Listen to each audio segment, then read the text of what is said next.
Portland has issued a severe thunderstorm warning for southwestern Clackamas County in northwestern Oregon, central Marion County in northwestern Oregon until 7:45 p.m.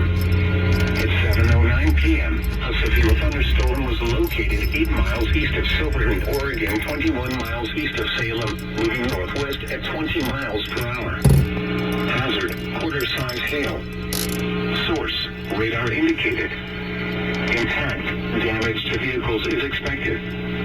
Locations impacted include Silverton, Mount Angel, Scotts Mills, Monitor, and Markham. For your protection, move to an interior room on the lowest floor of a building.